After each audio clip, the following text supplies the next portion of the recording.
There has been a movie made based on the haunting of the Snedecker family, who, on the 30th of June 1986, moved to 208 Meriden Avenue in Southington, Connecticut. The house was spacious, the rent was cheap, and it was near to their son Philip's hospital where he was receiving treatment. Apart from their son's illness, everything seemed perfect. After they had moved in, they made a discovery that unnerved them somewhat. Back in the 1920s, the house used to be a mortuary called the Hallahan Funeral Home. The funeral parlour had been a stable business for several decades.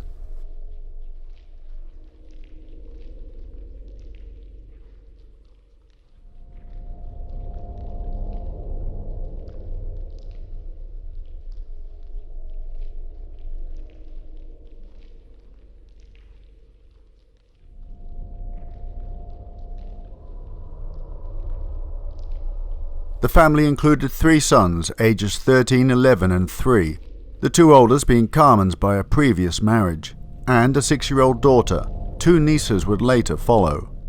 Philip's bedroom was adjacent to the area where the most phenomena occurred.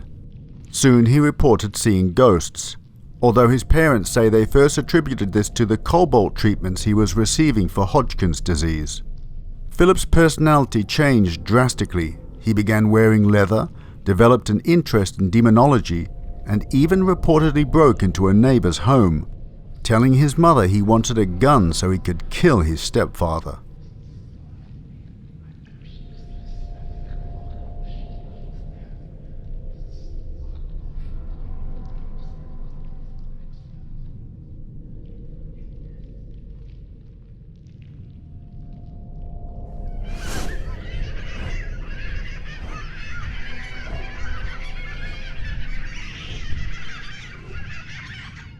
The family started searching through the basement and discovered behind building materials old, rusting embalming equipment. Located to the rear of the property was a small graveyard, and in old chests of drawers they came across vintage turn-of-the-century photographs of open casket funerals, with the corpses presented on display for the grieving families. Not long after moving in and discovering the artifacts below the house, the family claimed that events of a paranormal nature began to occur. They reported hearing strange sounds and said the temperature would drop suddenly in most rooms. It was on these occasions that the apparitions of dead people would appear.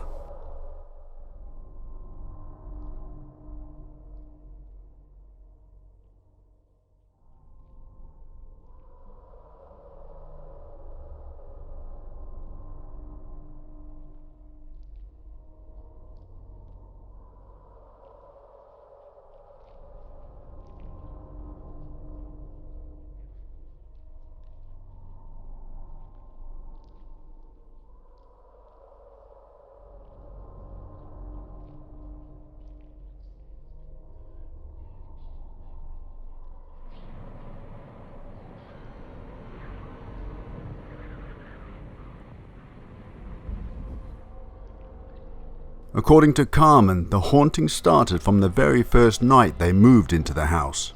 She said her son Philip would play cruel jokes on his family and not even remember doing it. She thinks he may have been affected by the energy in the place. This is why she sent Philip to stay with relatives for a while. Carmen said they regularly experienced a force while living in the house. She also said the evil force took on different forms and would sometimes attack them.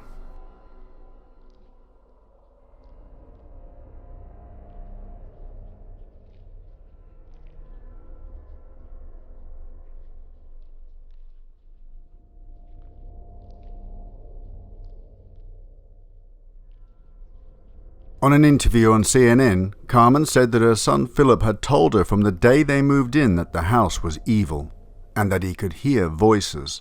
He also saw a man in the basement and could describe the man in great detail.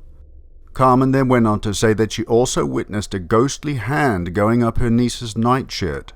She claims it laughed a hideous laugh when it went above her shirt and out the window.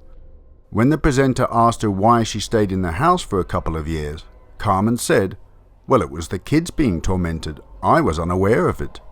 Both parents said they were raped and sodomized by demons.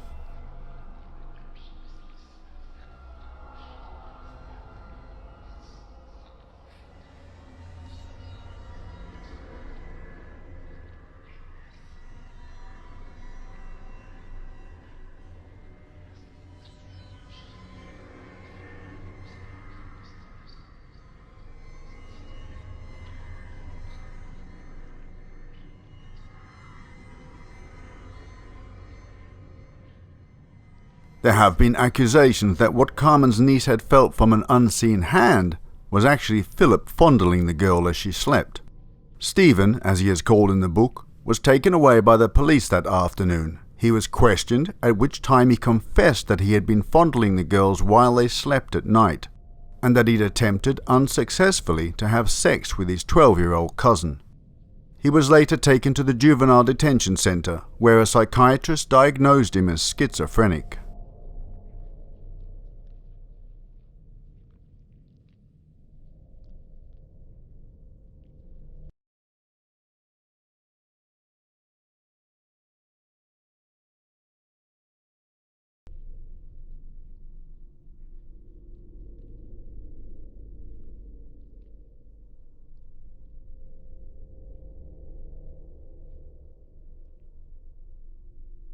Philip's mother, Carmen, said they were incredibly powerful. One of them was very thin with high cheekbones and long black hair and pitch black eyes. And another had white hair and white eyes and was wearing a pinstripe tuxedo, and his feet were constantly in motion. Since the upstairs rooms were smaller, the only room that could accommodate the teens was in the former casket display room, down the hall from what had previously been the embalming room.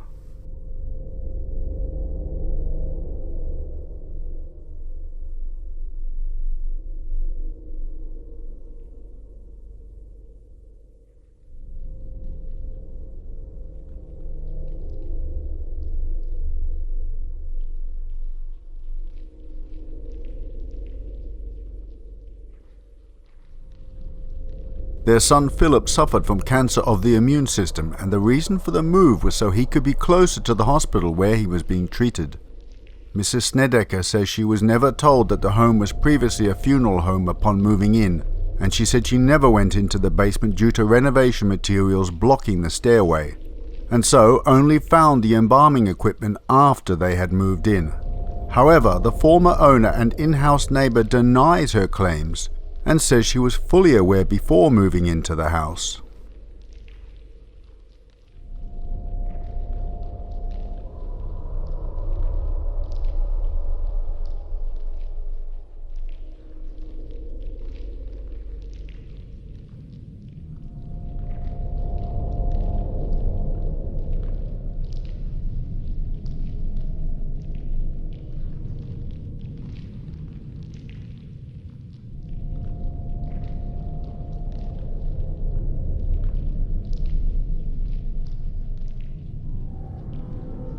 Carmen also claimed that when she was mopping up an overflow of water from the basement floor, the water suddenly turned red.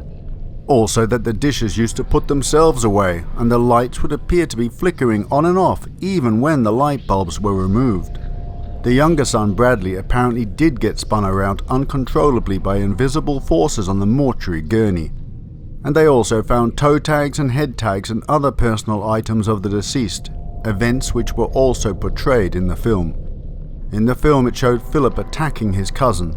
This actually happened, and cancer-stricken Philip was taken by ambulance for psychiatric evaluation for 45 days.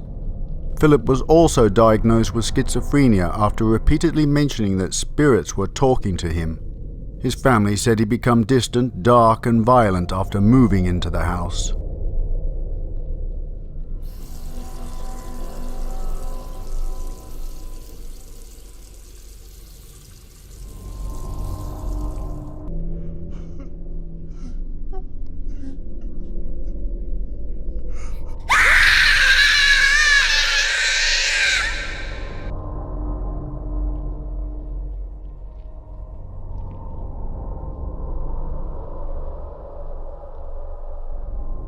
The Snedecker family brought in paranormal researchers, including John Zaffis and Ed and Lorraine Warren, to help pinpoint the problems. The researchers came to the conclusion that former employees of the funeral home had been indulging in necrophilia with their deceased charges, which had led to the evil presence pervading the home, and the spirits of the dead staying earthbound out of anger at the violations of their stiffening corpses. Carmen later reported that former workers were found guilty of the crime, although Carmen's reports have never been proven. An opposing view is held by the current owner of the Southington home. Susan Trotter Smith. She claims the house is not haunted now and never was.